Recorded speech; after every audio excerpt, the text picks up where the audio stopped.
혹시 깨진 유리창 이론이라는 것을 아십니까? 1980년도 미국에 나왔던 그 이론을 가지고 당시에 뉴욕시장이었던 루돌프 줄리아나가 적용해서 큰 효과를 봤던 효과 중에 하나지요. 사람들이 생각합니다. 어떤 사건이 터지면 그 사건 자체를 해결하며 모든 것이 해결될 거라고 생각하죠. 그러나 깨진 유리창 이론은 그 사건 이면에 더 숨겨진 무엇인가 있다라는 얘기를 해주고 싶은 겁니다. 말 그대로 깨진 유리창이 한 건데라도 있으면 그 전체가 다 깨어진다라는 얘기죠. 이제 그 학자가 보니까 자동차 슬랭가를 보면은 이렇게 자동차 같은 경우에도 그렇고요. 뭔가 이렇게 깨끗한 차는 손을 안 대는 거예요. 깨끗하고 좋은 차들에게 손을 안 대는데 뭔가 흠집이 나고 부서진 게 있으면 낙서도 하고 유리도 깨어버리고 하는 모습을 보면서 환경을 개선하면 사람들의 의식도 달라질 것이다 라는 막연한 추측적인 얘기를 했었습니다. 그리고 뉴욕시장이 그걸 도입했죠. 이제 당시에 슬램을 청소하기 시작했고 지저분한 벽화를 깨끗하게 치우고 사람들이 머무는 곳에서는 좋은 향기가 내도록 도와주었습니다. 작은 사업이었죠.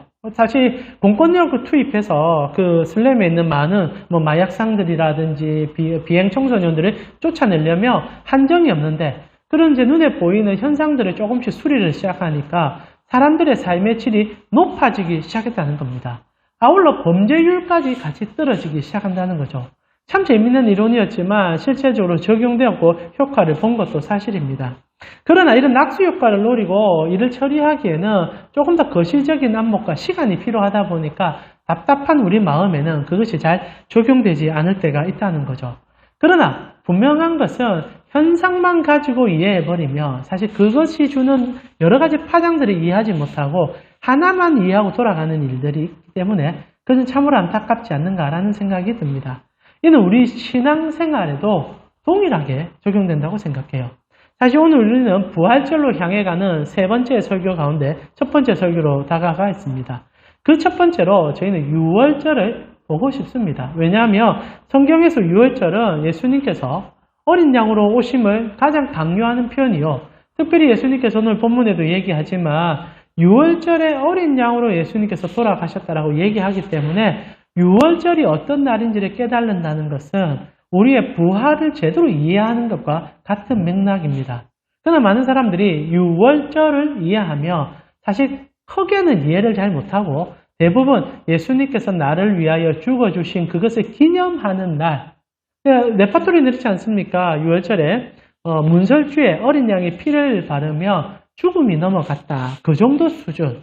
그래서 그것이 예수님을 상징한다라고 이해하는 게 유월절의 전반적인 이해 같습니다. 그런데 사실 이 정도까지만 이해해도 괜찮은 것 같아요. 제가 공부를 쭉 하다 보면 사람들과 유월절에 대해서 물어보면은 그것도 잘 모르는 경우들이 제법 되더라고요. 아마 그러나 오늘 함께 계신 우리 성도님들은 충분히 그 정도는 알고 계시리라 생각을 합니다. 그러나 사실상 우리가 그 한 가지만 바라보고 유월절의 어린 양 예수만 생각하다 보니까 고난주간과 부활절이 예수님의 죽음에만 너무 포커스를 맞추는 경우가 있다는 거예요.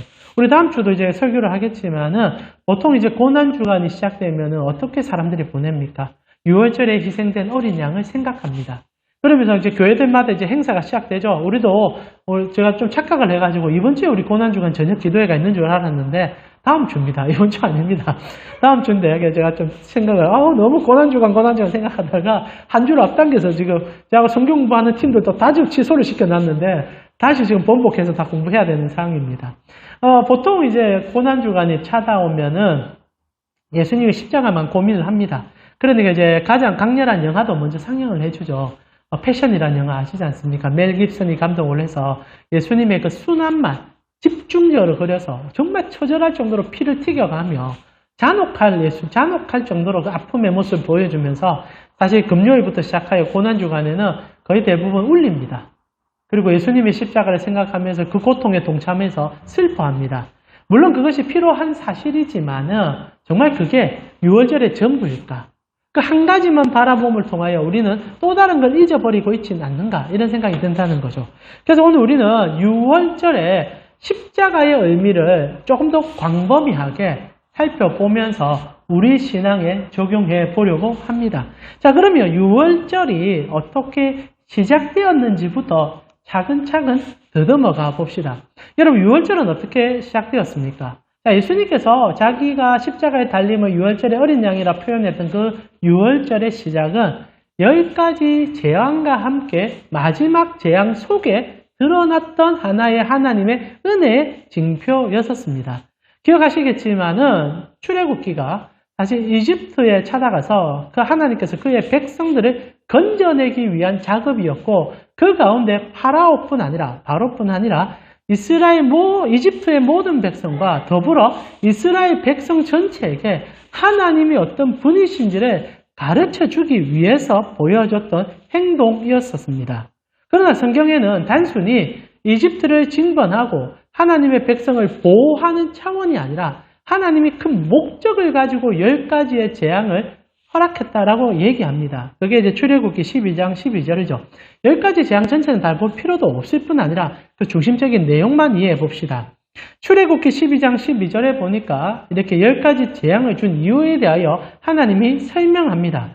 내가 그 밤에 애굽 땅에 두루 다니며 사람이나 짐승을 막론하고 애굽 땅에 있는 모든 것을 처음 난 것을 다 치고 애굽의 모든 신을 내가 심판하리라. 나는 여호와다 하고 있습니다. 마지막 재앙이지요. 10번째 재앙, 장자의 죽음의 재앙을 하나님께서 행하며 말씀합니다. 이게 단순히 이집트 사람들을 징벌하는 것이 아니라 신을 징벌하는 것이다. 애굽에 있는 모든 신을 징벌하는 것이다. 그러니까 사람과의 대상의 문제가 아니라 신들 간의 전쟁이었다라고 얘기하죠. 그래서 혹자들은 이 구절 하나로 엉뚱한 영화들도 많이 만들지 않습니까? 하나님이 다른 신들과 막 싸우는 얘기. 그러나 우리가 성경적으로 신이 존재하지 않는다는 걸 알고 있습니다. 하나님 한 분 외에 신은 없지 않습니까? 그렇다면 하나님께서 하고 싶은 이 신에 대한 이야기가 무엇입니까? 이것은 사람들이 만든 마음의 신들을 얘기하는 거죠. 그래서 이집트의 10가지 재앙은 사람들 속에 있는 신을 징벌하는 시간. 그래서 하나님께서 10가지 계명을 주실 때, 재앙이 아닌 계명을 주실 때, 첫 번째, 우상 숭배하지 마라 할 때, 내 앞에 우상을 두지 마라 라고 얘기했다는 것을 제가 여러 번 말씀드렸지 않습니까? 우상이라는 것, 신이라는 것은 하나님이 아니라 내 앞에서 나를 이끌어가는 모든 힘들, 그것을 다 우상이라고 부르죠.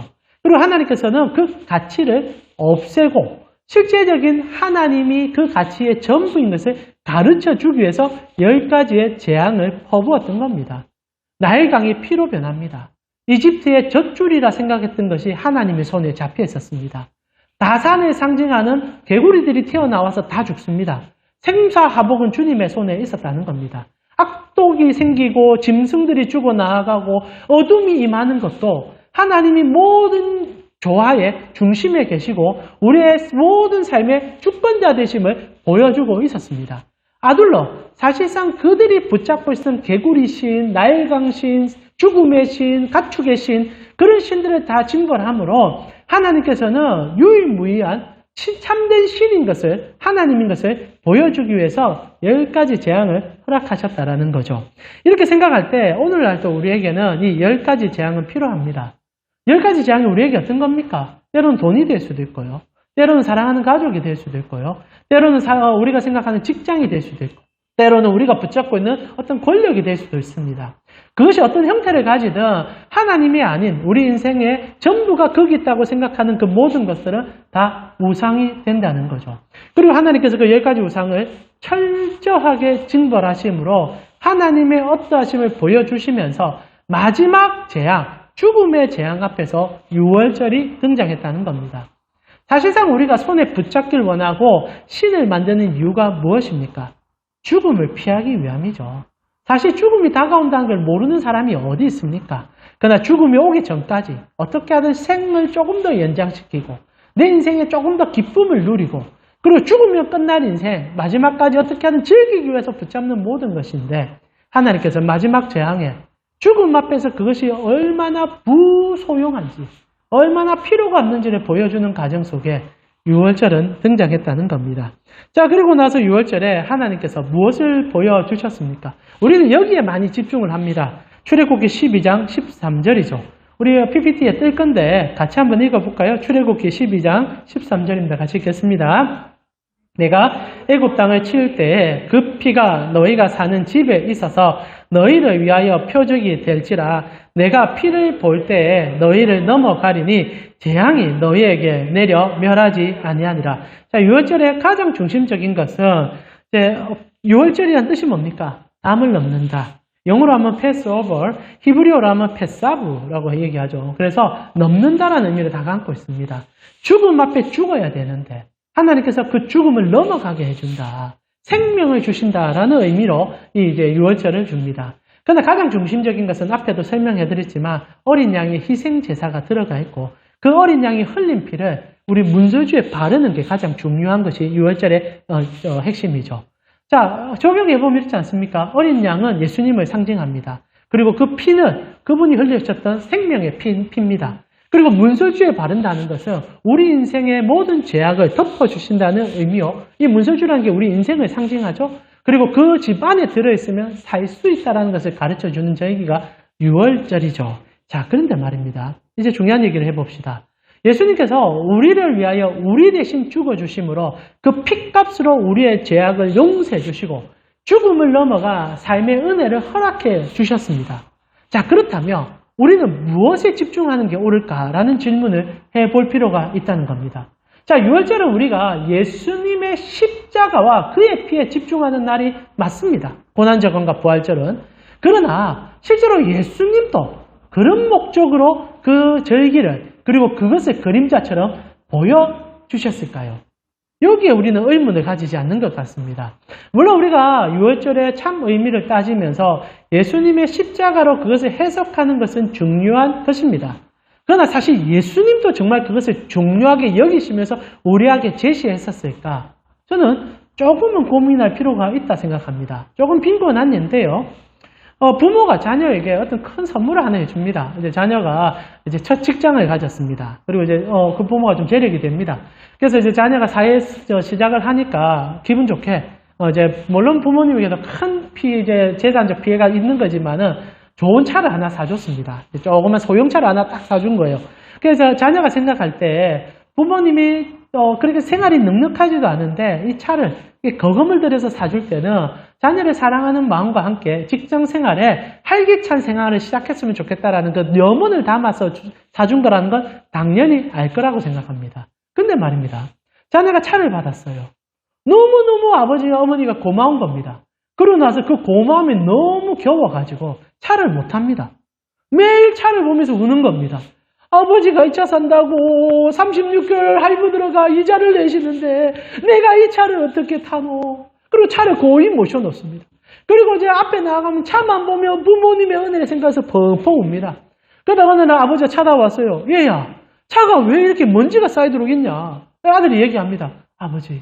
아버지가 눈물을 흘리며 피 흘려 사신 차를 내가 어떻게 몰 수가 있습니까? 나는 못 몰겠습니다. 이 차는 아버지와 같다. 나는 도저히 손을 못 대겠습니다.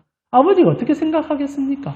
기가 찰 노릇 아니겠습니까? 아마 뒤통수를 시리고 야, 정신 차려라. 내가 이 차를 사준 거는 네가 열심히 몰고 다니면서 직장생활 활기차게 하고 좋은 사람들 만나고 그리고 기쁘게 생활하려고 사준 거지 내 생각해서 울으라고 사준 거 아니다 라고 얘기하지 않겠습니까? 저는 우리에게 유월절의 어린 양으로 돌아가신 예수님도 같은 마음이 아니실까 싶습니다. 실제로 유월절은요, 두 가지가 함께 진행됩니다. 하나님 편에서는 어린 양을 잡아서 문설주에 피를 바르는 작업을 하셨습니다. 제사장들이 하는 일이었죠. 그러면 성도들은 무엇을 합니까? 집안에 들어가 특별한 일들을 하기 시작합니다.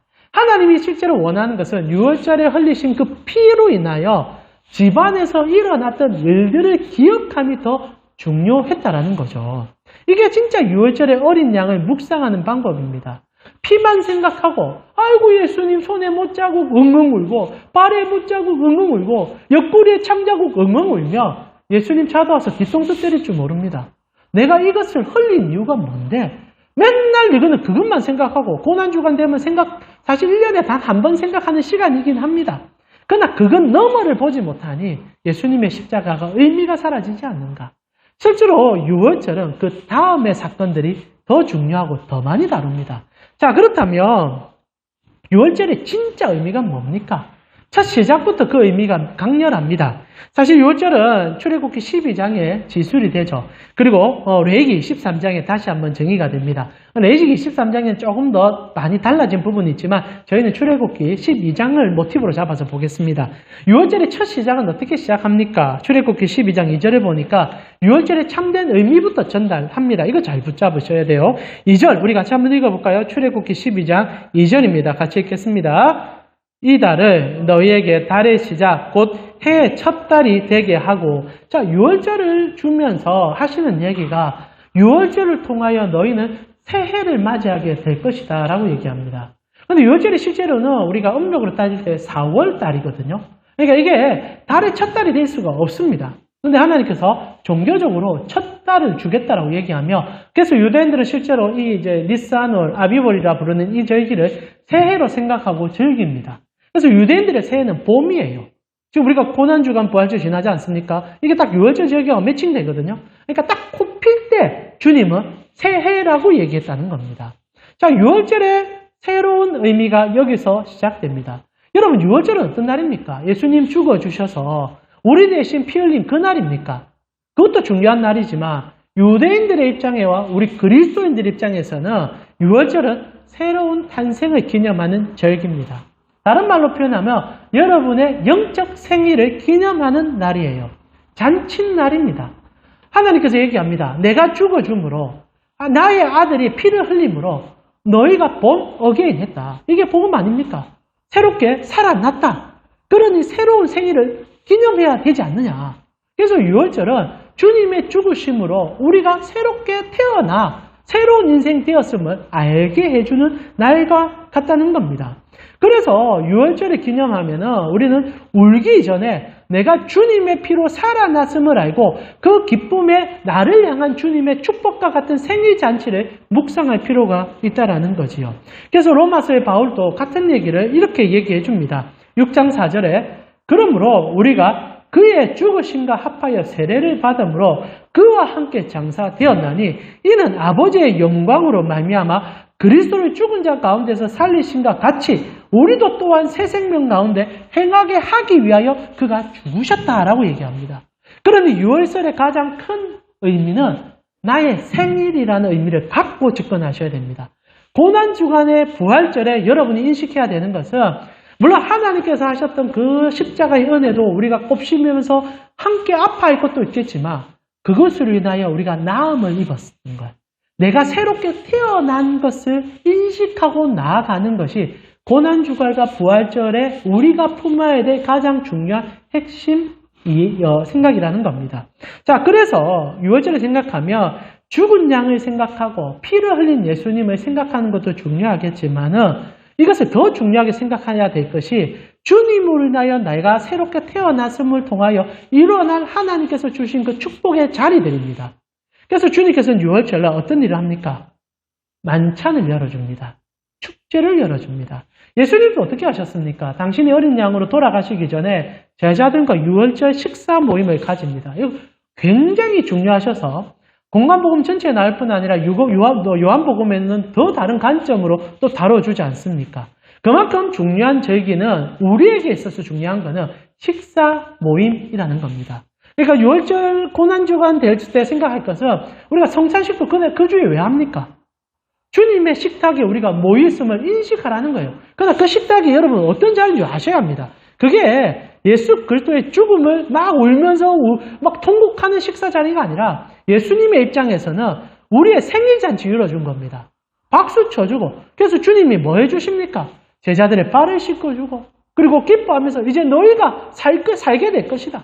너희가 새 힘을 얻게 될 것이다. 그에게 해주는 날이 예수님의 만찬이었다는 거죠.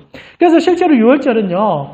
그 어린 양의 문설주의 피 안에 들어있는 식사 모임이 너무너무 중요하게 나타난다는 겁니다. 자, 이렇게 할 때 예수님께서 어떤 마음을 품고 있는지가 더 드러나기 시작해요.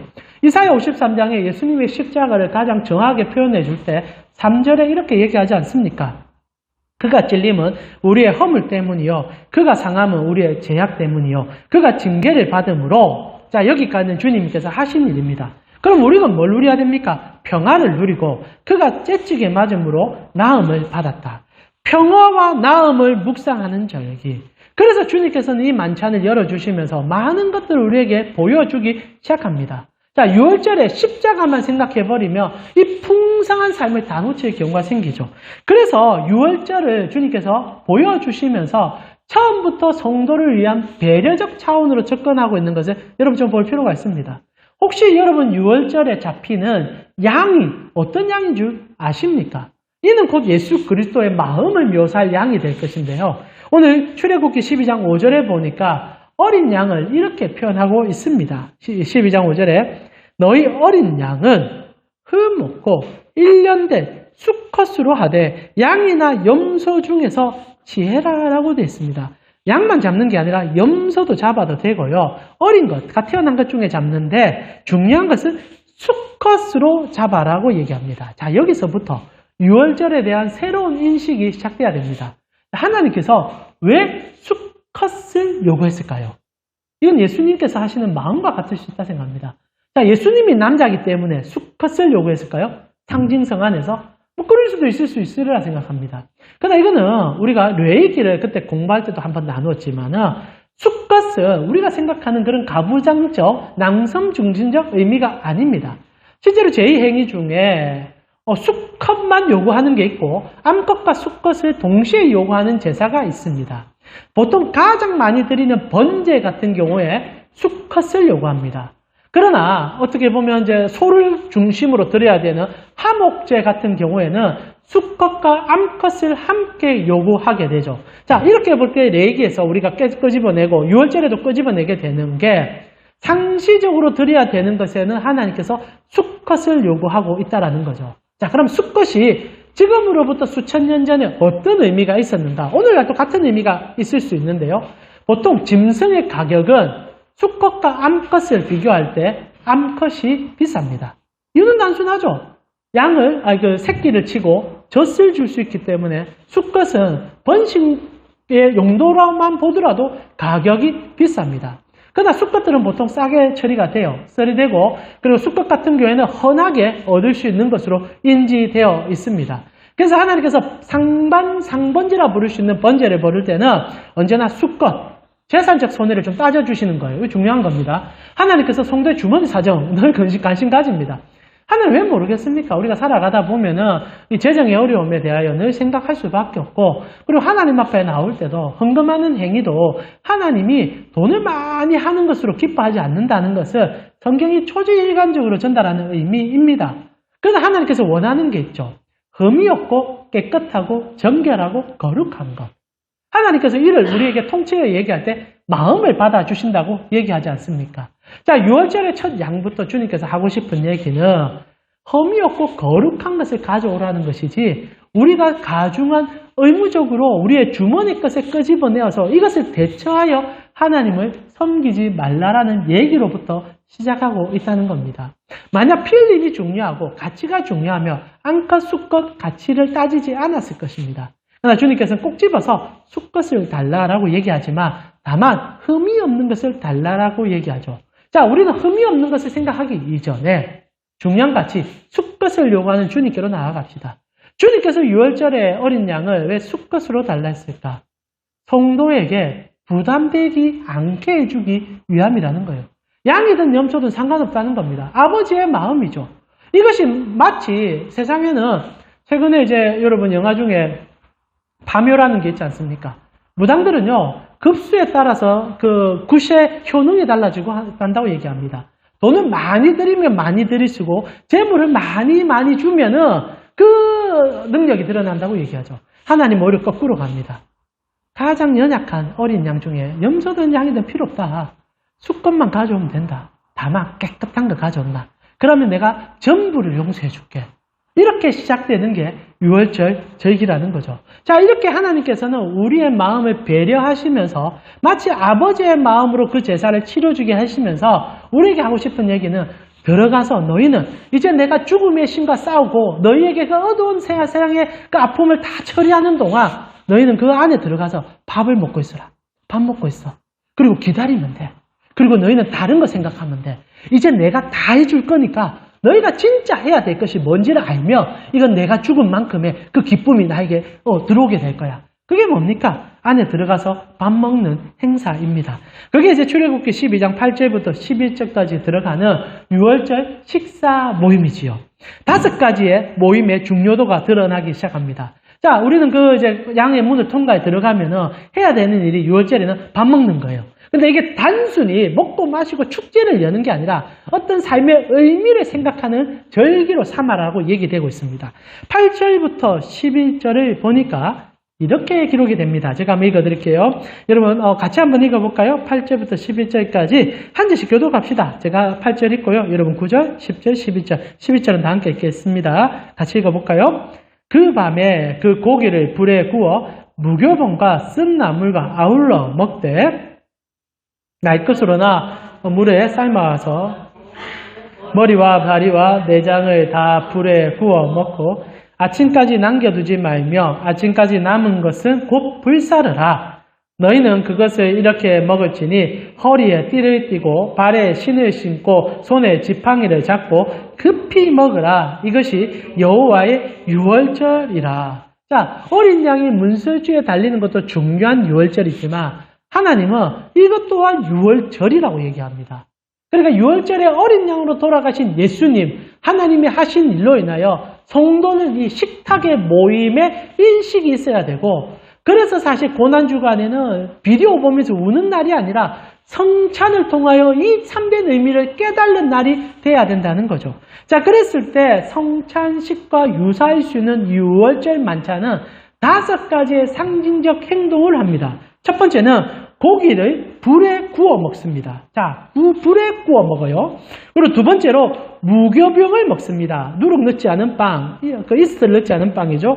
그리고 세 번째로 쓴 나물을 먹고, 네 번째로 당일에 다 먹어야 하고, 마지막으로 허리에 띠를 띠고 신을 신고 지팡이 짚고 급하게 먹는 것이 유월절의 핵심 행동이라는 겁니다. 자, 이걸 제대로 파악해야 어린 양 되셔서 우리를 위하여 피 흘리신 예수님께서 주신 축복의 은혜를 깨닫게 된다는 거죠. 자, 한번 접어가 봅시다.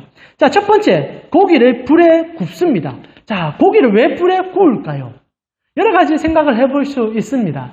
성경은 불이라는 모티브는 언제나 거룩함을 나타냅니다. 그래서 하나님의 임재에는 불과 동반될 때도 있고 성도의 죄악을 징벌하실 때도 불로 심판하시는 모습이 등장하고 있습니다. 그래서 불은 거룩함과 깨끗함 그리고 하나님의 영광을 나타내는 도구지요. 동일하게 하나님께서 제물을 불에 태워서 먹보라 얘기합니다. 1차적인 의미는 이 거룩함을 유지하라는 거겠죠. 하나님께서 어린 양을 거룩한 양으로 잡아라 했습니다. 그리고 우리가 그것을 섭취함으로 예수의 살과 피를 마시지 않습니까? 그것이 거룩함을 인지하라고. 그래서 물에 삶는 게 아니죠. 불에 태움으로 하나님께서 정결한 것을 먹고 있으므로 성도가 그 거룩한 삶을 먹고 마시는 삶의 여정으로 가라 생각하여 불로 태우게 하셨다는 겁니다. 그래서 예수님께서 성만찬 때 어떻게 하십니까? 이것이 나의 피라 얘기하셨고 이것이 나의 살이라 얘기하셨죠. 실제로 자신의 살을 찢으셨고 자신의 피를 쏟으신 것처럼 그것을 양을 불로 태움으로 우리에게 전가하여 보여주고 있다는 겁니다. 사랑하는 우리 가운식구 여러분, 유월절의 참된 의미는 거룩함을 먹는 날입니다. 거룩해지신 주님으로 우는 날이 아니라 내가 거룩해져야 됨을 기억하는 날이죠. 그러면서 또한 불에 태우는 의미가 있습니다. 불을 태우면 빨리 먹을 수 있습니다. 여러분 조리를 할 때 물에 삶기 시작한다든지 다른 조리법에 쓰게 되면 시간이 배나 들어가지 않습니까? 그래서 하나님께서 지금 지금 유월절 모든 행사는 급함에 있어요. 빠름에 있습니다. 그래서 불에 태워서 조금 빨리 조리하기를 바라는 마음도 함께 들어가는 것 같아요. 그런 의미에 이게 무교병도 같은 의미로 오버랩될 수 있다 생각합니다. 불의 태움으로 거룩과 함께 빨리라는 의미를 주시는 하나님께서 이를 누룩 없는 빵을 주심으로 우리에게 무엇을 전달하십니까? 부풀이고 그리고 하루라는 보통 이제 빵에 효모를 넣어서 부풀이게 되면 적어도 한 이틀 정도의 발효 기간이 필요합니다. 짧게는 하루 정도. 그것까지도 안 된다는 거죠. 바로 구워서 바로 먹으라는 겁니다. 그래서 사실 누룩도 여러분 빵을 어떻게 굽습니까? 오븐에 그냥 이렇게 툭툭 붙여가지고 불로 굽거든요. 똑같은 거예요. 양도 불로 굽고 빵도 아무것도 안 넣어서 그냥 바로 구워서 바로 먹어라. 무슨 말입니까? 하나님께서 이 땅을 살아가며 너희의 삶이 짧고 그리고 금방감을 기억함으로 하나님 앞에 거룩함을 유지하는 삶을 가져달라는 거예요. 이 땅을 살아가는 삶에 영원한 삶이 아닌 것을 생각해달라는 하나님의 은혜입니다. 유월절을 바라보며 우리는 죽음을 묵상할 수밖에 없습니다. 왜냐하면 우리 대신 죽어주신 주님을 생각하는 날이니까. 죽음이라는 것이 우리 눈앞에 늘 있는 것을 잊지 말라라는 거예요. 그래서 모든 것이 급할 수밖에 없습니다. 빠를 수밖에 없는 거죠. 세상의 가장 큰 죄악이 뭡니까? 나는 영원히 살 거라는 착각 속에 있습니다. 아무도 내 눈앞에 죽음이 기다리고 있다는 생각을 잘 못합니다. 아니 생각하면 못 살죠. 못 사니까 잊어버리는 겁니다. 그러나 성도는 오히려 뒤집는 거죠. 기억하라는 거예요. 죽음을 기억하라는 겁니다. 왜요? 그 죽음 너머에 하나님의 영광이 있으니까. 그렇기 때문에 모든 것이 세상 속에서 빠름을 잊지 말아라. 찰나와 같은 순간이 너에게 올 것이다라고 얘기하는 하나님을 만나게 된다는 거죠. 그러면서 우리 주님께서 또 부탁을 하십니다. 어떤 얘기 하십니까? 쓴나물을 먹어달라고 얘기하시죠. 쓴나물이 뭡니까? 주님의 고난을 상징하는 거죠. 쓴나물이 뭔지는 정확히 모르겠습니다. 제가 막 찾아보니까 일부는 양고추냉이라고 합니다. 양고추냉이가 뭔지 모르겠는데 이런 거 있어요. 이런 나무가 있더라고요. 나무 같은 데 이렇게 우리가 아는 저기 와사비 같은 그 냉이하고 비슷한 것 같습니다.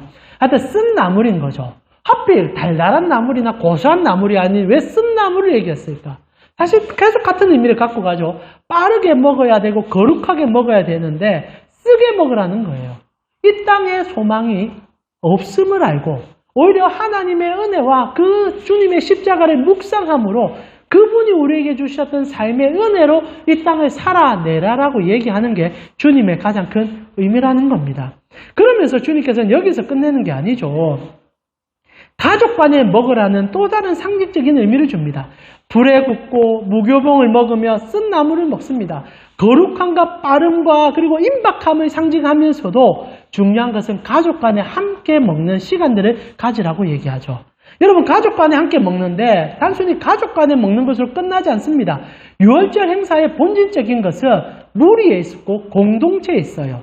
여러분 출애굽기 12장 4절을 제가 다시 한번 읽어 드릴 테니까 이 식탁의 모임에 단순히 너와 나를 넘어서는 은혜가 있음을 보셔야 합니다. 12장 4절에 그 어린 양에 대하여 식구가 너무 적으며 그 집의 이웃과 함께 사람 수에 따라서 하나를 취하여 각 사람이 먹을 수 있는 분량에 따라서 너희 어린 양을 계산해라 라고 되어 있습니다. 어떤 말입니까? 양 한 마리 하룻밤 사이에 다 못 먹습니다. 물론 대가족인 그 시절을 생각하면 가능할 수도 있겠지만 일반적으로 먹기가 쉽지 않습니다. 그러면 적어도 두세 가정 모였을 겁니다. 특히 출애굽 시대에는 당시 이스라엘 백성들만 이 유월절 행사에 참석한 건 아닙니다.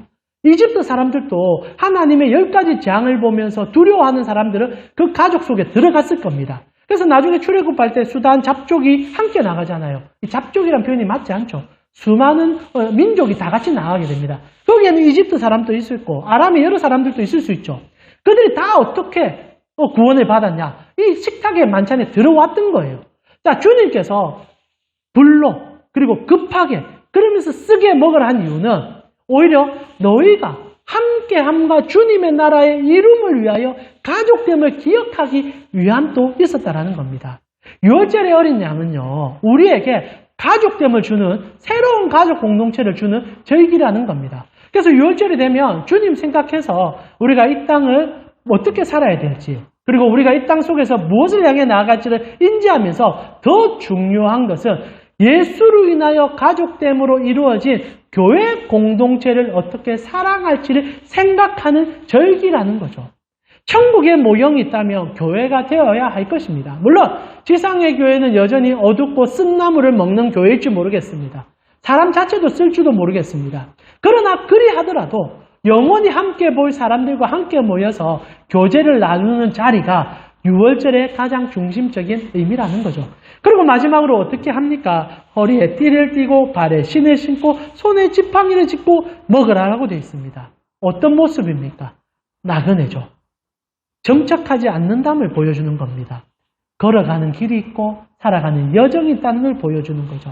자, 유월절 만찬의 주된 목적은 나그네의 삶을 인식시키는 데 있다라는 겁니다. 자, 불에 굽습니다. 그리고 급하게 먹어야 되고요. 무교봉을 먹고 쓴나물을 먹습니다.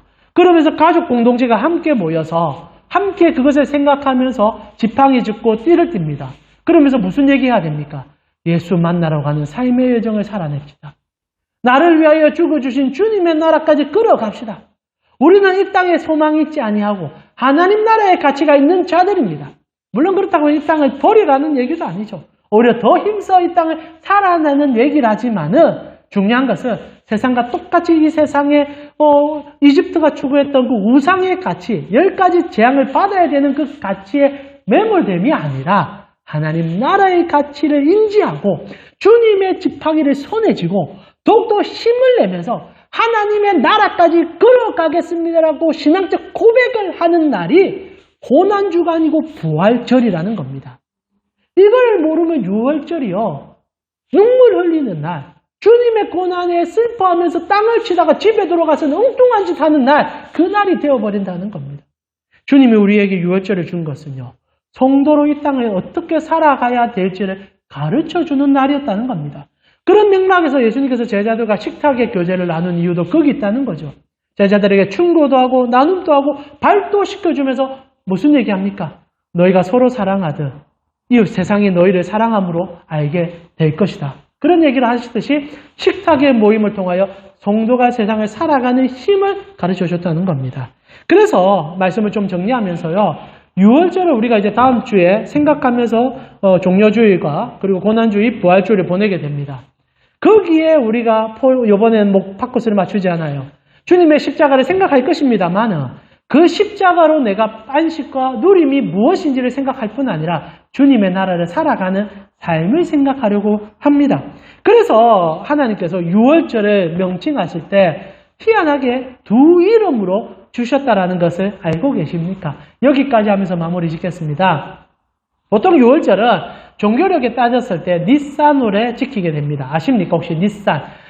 니산이라는 표현은요, 1이라는 숫자입니다. 첫 해라는 뜻이에요. 그래서 특별한 의미가 없습니다. 그래서 레위기 23장 5절에 보면 6월절 규례를 이렇게 말하죠. 첫째 달 열나흔 날에 6월절을 지켜라 라고 되어 있습니다. 레위기 23장 이제 첫째 달, 이거 이제 니산월이라고 부르죠. 그런데 말입니다. 신명기 16장 1절에 보면 또 다른 명칭이 하나 더 등장합니다. 그게 무엇이냐? 아빕월이라는 의미가 등장해요. 아빕월. 16장 1절에 아빕월을 지켜 내 하나님 여호와께 유월절을 행하라. 자, 니산월이라고도 하기도 하고요. 그냥 이제 성경 번역에는 니산이라는 표현은 구약 나중에 선지서에 조금 등장하고요. 여러분이 보고 있는 이제 오경에서는 첫째 달이라고 표현하고요. 근데 신명기에는 또 다른 호칭 하나의 아빕월이라는 표현을 준단 말입니다. 아빕이 무슨 뜻이냐? 이 아비브라고 표현할 수도 있고, 유대 땅에서 가장 좋은 땅 중에 하나가 아비브인데요.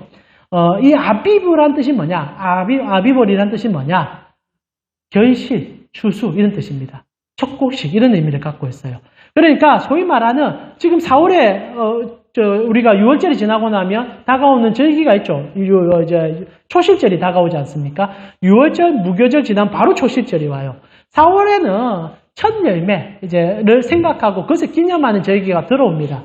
그것이 아빕월이라는 명칭으로 불러진다는 거죠. 참 재밌지 않습니까? 자, 첫째 달인데 어떤 달이냐? 열매 맺는 달이라는 거예요. 이게 6월절의 핵심입니다. 주님께서 십자가에 달려 죽어주신 이유가 뭡니까? 성도로 열매 맺는 삶을 허락하기 위해서. 여기서 열매가 무엇입니까? 세상에 생각하는 재산, 부, 권력이 아니죠. 하나님 나라의 열매가 맺히기 시작한다는 겁니다. 사라지지 않는 열매, 그리고 주님과 영원히 함께 할 수 있는 열매를 맺는 절기가 6월절이라는 거예요. 성도는 6월절을 향하여 나아가면요, 하나님으로 살아가는 삶을 생각하고 주님이 나에게 주신 열매와 그리고 내가 주님으로 살아가는 삶의 열매를 생각하는, 어떻게 보면 결과를 더 기뻐할 수 있는 절기가 되는 그날임을 여러분이 인지해야 된다는 겁니다. 사랑하는 우리 가운식구 여러분, 6월절이 이런 날입니다. 우리는 너무나 과도하게 십자가에 죽어주신 예수님만 생각했습니다. 그러나 정말 주님도 그렇게 생각하실까요? 주님께서 가장 좋은 것을 주셨을 때는 그것으로 우리가 어떻게 활용하고 쓸지를 고민하고 주셨을 것입니다. 거기에 모든 정수는 유월절 식탁의 모임 속에 들어있었고 성도는 식탁의 모임을 통하여서 나그네의 삶뿐 아니라 예수로 열매 맺는 삶을 고민하고 주님의 은혜를 어떻게 삶으로 살아낼지를 기억하고 나아가는 시간들이 되었다는 거죠.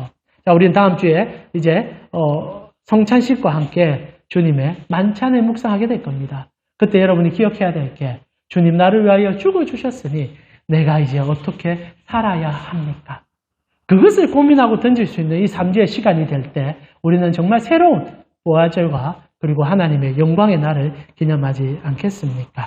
주님의 고난이 주는 참된 의미를 생각하고 여러분으로 나음을 주신 하나님의 역사 속에 머물므로 주님의 나라를 경험할 수 있는 우리 가운 식구 되기를 또한 기도드리겠습니다.